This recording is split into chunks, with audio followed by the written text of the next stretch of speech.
पहिल्या प्रकरणाच्या दुसऱ्या भागाला आपण सुरुवात करतो आहोत आणि दुसऱ्या भागातील पहिला मुद्दा आहे 1.3 युरोपमधील वैज्ञानिक दृष्टिकोनाचा विकास आणि इतिहास लेखन. इसवी सनाच्या 18व्या शतकाच्या काळापर्यंत युरोपमध्ये तत्वज्ञान आणि विज्ञान या क्षेत्रामध्ये लक्षणीय प्रगती झाली. वैज्ञानिक पद्धतीचा उपयोग करून सामाजिक आणि ऐतिहासिक वास्तवांचाही अभ्यास करता येणं शक्य आहे असा विश्वास विचारवंतांना वाटू लागला होता. पुढील काळात युरोप अमेरिकेमध्ये इतिहास आणि इतिहास लेखन या विषयासंबंधी खूप विचारमंथन झालं आणि इतिहास लेखनामध्ये वस्तुनिष्ठतेला महत्त्व येत गेलं. ध्यानात घ्या, इतिहास लेखनामध्ये वस्तुनिष्ठता ही खूप मोठी आहे.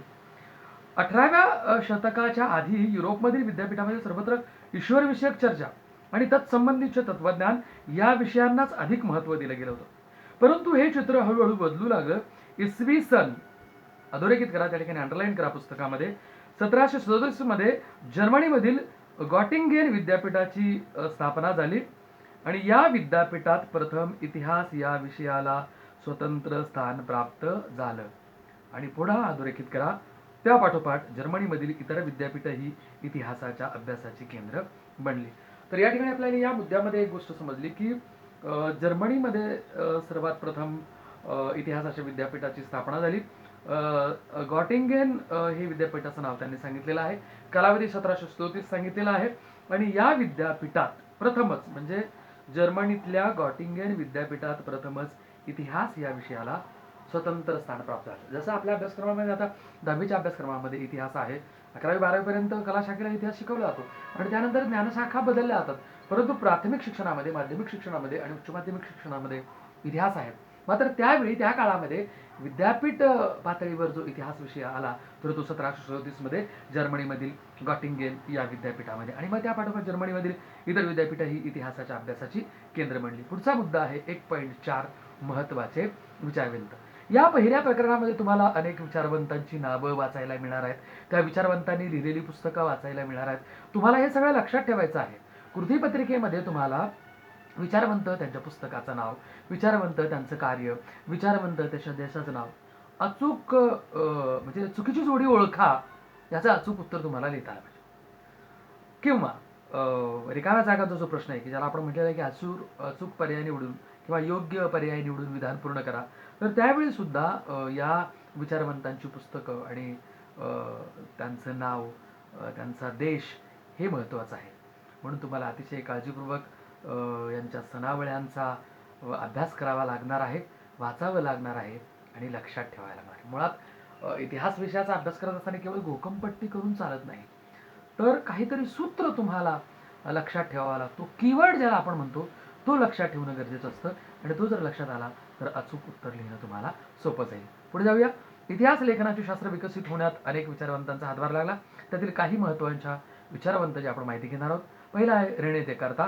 कालावधी 1596 ते 1650. इतिहास लेखनासाठी वापरल्या जाणाऱ्या ऐतिहासिक साधनांची, विशेषतः कागदपत्रांची विश्वासार्हता तपासून घेणं आवश्यक आहे असं मत आग्रहाने मांडलं जात होतं. आणि यामध्ये रेने देकार्ता, अंडरलाईन करा, फ्रेंच तत्वज्ञ अग्रभागी होता. म्हणजे त्याचं नाव आणि तो फ्रेंच होता आहे, त्याने लिहिलेलं. पुन्हा एकदा अंडरलाईन करा. डिस्कोर्स ऑन मेथड या ग्रंथातील एक नियम शास्त्रशुद्ध संशोधनाच्या दृष्टीने फारच महत्त्वाचा मानला जातो. आणि तो नियम काय आहे तर त्याला तुम्ही कंस करायचा आहे. एखादी गोष्ट सत्य आहे असं निसंशयरित्या प्रस्थापित होत नाही तोपर्यंत तिचा स्वीकार कदापि करू नये. बघा, कंस पूर्ण करा या ठिकाणी. एखादी गोष्ट सत्य आहे असं निसंशयरित्या प्रस्थापित होत नाही तोपर्यंत तिचा स्वीकार कदापि करायचा. की हे जे मांडलेलं आहे, हे जे म्हटलेलं आहे, हे जे सांगितलेलं आहे, हे जे कथन केलेलं आहे, हे जे लिहिलेलं आहे, जोपर्यंत ते सत्य असल्याची खात्री होत नाही तोपर्यंत तिचा स्वीकार करायचा नाही. तर हा तो नियम आहे. पुढचे विचारवंत आहेत व्हॉल्टेअर. 1694 ते 1778. व्हॉल्टेअरचं मूळ नाव अंडरलाईन करा, फ्रान्सवा मरी अरुये असं होतं. व्हॉल्टेअर या फ्रेंच तत्वज्ञान आणि इतिहास लेखनासाठी केवळ वस्तुनिष्ठ सत्य आणि घटनांचा कालक्रम एवढ्यावरच लक्ष केंद्रित न करता तत्कालीन समाजाच्या परंपरा, व्यापार, आर्थिक व्यवस्था, शेती इत्यादी गोष्टींचा विचार करणं आवश्यक आहे हा विचार मांडला. तर ह्याचा जो विचार आहे तो महत्त्वाचा आहे, त्याला तुम्ही अंडरलाईन करून ठेवा. त्यामुळे इतिहासाची मांडणी करताना मानवी जीवनाचा सर्वांगीण विचार व्हायला हवा हा विचार पुढे आला. आणि त्या दृष्टीने व्हॉल्टेअर, अंडरलाईन करा, या दृष्टीने व्हॉल्टेअर आधुनिक इतिहास लेखनाचा जनक होता असे म्हणता येईल. Double underline.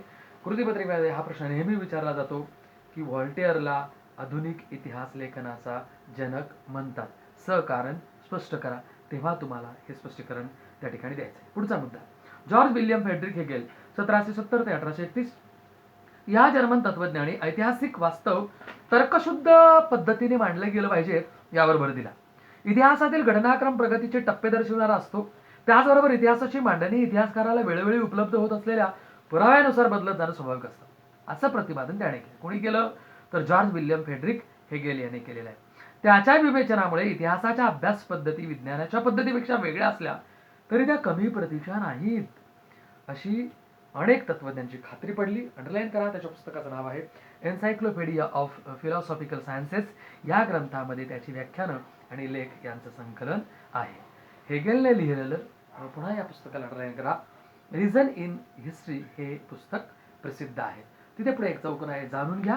हेगेलच्या मध्ये कोणत्याही घटनेचा अर्थ लावण्यासाठी तिची वर्गवारी दोन विरोधी प्रकारात करावी लागते. त्याशिवाय मानवी मनाला त्या घटनेचं आकलन होत नाही. उदाहरणार्थ बघा, त्या दोन गोष्टी काय, खरं खोटं, चांगलं वाईट.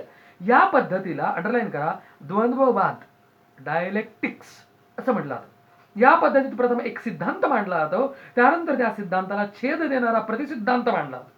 त्या दोन्ही सिद्धांताच्या तर्काधिष्ठित उहापोहानंतर, म्हणजे मांडलेली गोष्ट खरी आहे की खोटी आहे, चांगली आहे की वाईट आहे, तर या तर्काधिष्ठित उहापोहानंतर त्या दोहोंचं सार ज्यात सामावलेलं आहे अशा सिद्धांताची समन्वयात्मक मांडणी केली जाते. तर समन्वय हे सर्वच गोष्टींचं सूत्र आहे. समन्वय हे इतिहासाचं सूत्र आहे. समन्वय हे जीवनाचं सूत्र आहे. समन्वय हे साहित्याचं सूत्र आहे. समन्वय हे एकात्मतेचं सूत्र आहे. आणि तशा प्रकारची मांडणी ही आपल्याला करावी लागते. पुढचे विचारवंत आहेत लिओपोल्ड वॉन रांके 1795 ते 1886. 19व्या शतकातील इतिहास लेखनाच्या पद्धतीवर प्रामुख्याने बर्लिन विद्यापीठातील लिओपोल्ड वॉन रांके, अंडरलाईन करा, याच्या विचारांचा प्रभाव होता. त्याने इतिहास संशोधनाची चिकित्सक पद्धती कशी असावी ते सांगितलं. मूळ दस्तऐवजांच्या आधारे प्राप्त झालेली माहिती ही सर्वाधिक महत्वाची आहे, यावर त्याने भर दिला. तसंच ऐतिहासिक घटनांशी संबंधित असलेल्या सर्व प्रकारची कागदपत्रे आणि दस्तऐवज याचा कसून शोध घेणं अत्यंत महत्वाचं असल्याचं त्याने सांगितलं. आणि अशा पद्धतीने ऐतिहासिक सत्यापर्यंत पोहोचणे शक्य आहे असा विश्वास त्याने व्यक्त केला. इतिहास लेखनातील काल्पनिकतेवर त्याने टीका केली. त्याने जागतिक इतिहासाच्या मांडणीवर भर दिला. अंडरलाईन करा. त्याच्या पुस्तकाचं नाव या ठिकाणी आलेलं आहे, the theory and practice of history आणि the secret of world history. या ग्रंथामध्ये त्याच्या विविध लेखांचं संकलन आहे. आतापर्यंत बरीच पुस्तकांची नावं तुम्ही वाचली. पाठांतर करत असताना तुमचं कन्फ्युजन होणार आहे, म्हणून त्या त्या विचारवंताच्या त्या त्या पुस्तकाचं नाव हे तुम्हाला अतिशय काळजीपूर्वक लक्षात ठेवावं लागणार आहे. तेव्हा तुम्ही कीवर्ड घ्यायचा आणि काहीतरी ते सूत्र ध्यानात घेऊन लक्षात ठेवायचं आहे. पुढचा विचारवंत आहे कार्ल मार्क्स. मी थोडंसं जलद गतीने घेतोय कारण आपल्याला लवकर संपवायचं आहे, कारण अपलोडिंगच्या मर्यादा आहे. केवळ आपल्या शाळा सुरू व्हायला उशीर असल्यामुळे हा जो पाठ्यभाग आहे वारंवार तुमच्या कानावर पडावा. यूट्यूबवर गेल्यानंतर तुम्हाला ते वारंवार ऐकता येईल, या माझ्यासोबत तुम्हाला वाचन करता येईल आणि समजून घेता येईल, यासाठीच आपण ऑनलाईन अध्ययनाच्या निमित्ताने भेटतो. पुढचा विचारवंत आहे कार्ल मार्क्स. 1818 ते 1883. 19व्या शतकाच्या उत्तरार्धात कार्ल मार्क्स यांनी मांडलेल्या सिद्धांतामुळे इतिहासाच्या दृष्टिकोनात महत्वाचा बदल घडवून आणणारी वैचारिक प्रणाली अस्तित्वात आली. अंडरलाईन करा. काय येते तर इतिहास अमूर्त कल्पनांचा नसून जिवंत माणसांचा असतो. किती छान विधान आहे, अंडरलाईन करा त्याला. इतिहास म्हणजे काय असतं तर तो इतिहास हा अमूर्त कल्पनांचा नसतो. अमूर्त कल्पना म्हणजे काय की अनेक अमूर्त गोष्टी असतात. उदाहरणार्थ मन, बुद्धी, त्याला काय आकार आहे का, तर त्याला आपण पाहू शकतो का, स्पर्श करू शकतो का, अशा जगात अनेक अमूर्त कल्पना आहेत. पण हा इतिहास नुसता अमूर्त कल्पनांचा नसून तर तो जिवंत माणसांचा इतिहास असतो. मग तो राजांचा असतो, महाराजांचा असतो, योद्ध्यांचा असतो, राजघराण्यांचा असतो, असा तो जिवंत माणसांचा असतो. माणसामधील नातेसंबंध त्यांच्या मूलभूत गरजा भागवण्यासाठी उपलब्ध असलेल्या उत्पादन साधनांच्या स्वरूपावर, मालकीवर अवलंबून असतात. समाजातील वेगवेगळ्या घटकांना ही साधनं समप्रमाणात उपलब्ध होत नाही. त्यावरून समाजाची वर्गावर आधारित विषम विभागणी होऊन वर्ग संघर्ष निर्माण होतो. हा सिद्धांत कार्ल मार्क्सने मांडलेला आहे. मानवी इतिहास अशा वर्ग संघर्षाचा इतिहास असून ज्या वर्गाच्या ताब्यात उत्पादन साधने असतात तो इतर वर्गांचे आर्थिक शोषण करतो. बघा, म्हणजे भांडवलदार हा एक वर्ग असतो आणि मजूर, शेतकरी, कामगार असा एक वर्ग असतो.